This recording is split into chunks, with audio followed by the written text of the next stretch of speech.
हमनी के संस्कृति, हमनी के संस्कार सदा रहे हमनी के साथ। भारत के महान ग्रंथ और काव्य सब के संपूर्ण संकलन सब्सक्राइब करें तिलक।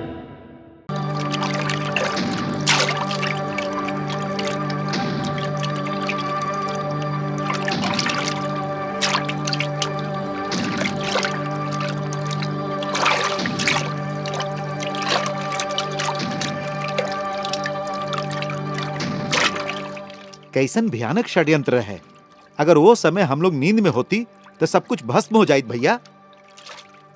हाँ नकुल, आज तो विदुर काका ही हम सब के प्राण की रक्षा कैलन। हम लोग के उनकर आभार माने के चाहिए। उनकर जितना धन्यवाद दियल जाए उतना कम बा। अवश्य, ऊ बहुत उपकार कैलन तू लोगन पर। उनकर धन्यवाद अवश्य करे के चाहिए।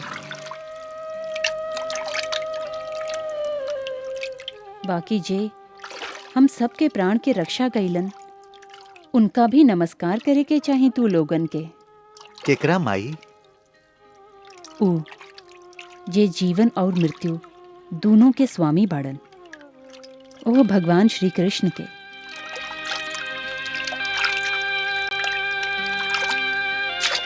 हे प्रभु, आप तो अंतर्यामी हैं, आप तो सर्वशक्तिमान हैं। यदि कोई मित्र सहायता भी कईल चाहे तो आपकी कृपा के बिना उस सहायता करे में सफल ना हो सके। हम सबके प्राण के रक्षा कैली तो आगे मार्ग भी सुखद करी। अब हम लोगन के जाने कहवा और कौन अवस्था में भटके के पड़े।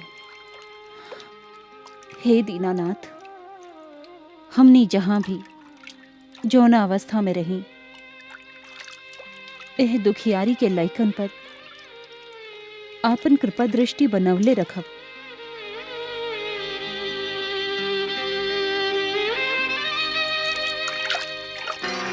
रक्षा करें, रक्षा करें, रक्षा करें।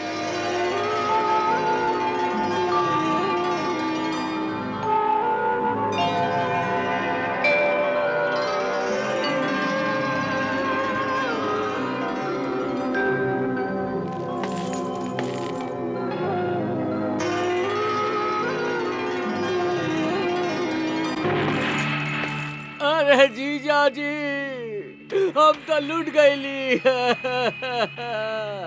अरे जीजा जी, अरे गांधारी बहना, अरे जीजा जी, अरे बहुत बड़ा अनर्थ हो गईल। अरे महाराज, अरे जीजा जी, अरे हम तो लूट गईली महाराज। हस्तिनापुर के भाग्य उलट गईल। हस्तिनापुर के भाग उलट गईल जीजा जी।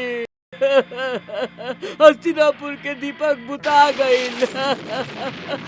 हस्तिनापुर के दीपक बुता गईल। हस्तिनापुर के दीपक बुता गईल। हमार दुर्योधन तक कुशल बा। हमारा दोसर बेटन के तक कुछ हुआ नहीं क्या भइल? बोला बोला बोला शकुनी, बोला। ना जीजा जी, भगवान न करे कि हमरा दुर्योधन के कुछ हो। ना ना। तो फिर कौन दीपक बुझा गईल? बोला। हस्तिनापुर के युवराज जीजा जी, हस्तिनापुर के युवराज युधिष्ठिर।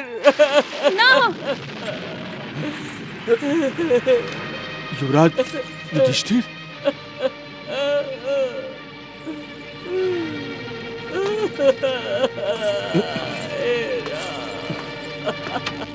ना, युवराज युधिष्ठिर? युधिष्ठिर हस्तिनापुर के दीपक? का भइल उनका? ऊ बुता गईलन जीजाजी, ऊ बुता गईलन। ऊ हम लोग के छोड़ के स्वर्ग चल गईलन। अरे हस्तिनापुर के शोक के अनहार में छोड़ के हुए संसार से चल गईलन। का कहत आ रहे शकुनी भैया? युधिष्ठिर, हमार प्यारा युधिष्ठिर चल गईल। ई दुर्घटना कैसे भइल? कैसे भइल ई दुर्घटना? हम लोग के दुर्भाग्य गांधारी, हम लोग के दुर्भाग्य। यह गांव के कुंती बहन कैसे सही है? ई सुन के उनकर दशा का भइल होई? उहे समय कहवा बाड़ी हूँ। अरे वो उनका साथे हुए ऊपर। माने माने वो अपना पांचों बेटन के संगे स्वर्गलोक चल गईली। हाँ ना महाराज, अरे स्वर्गलोक चल गईलो। का कह रहल बड़ा शकुनी? कुंती अपना बेटन के संगे स्वर्ग चल गईली, मतलब सभे एक साथे चल गईलन।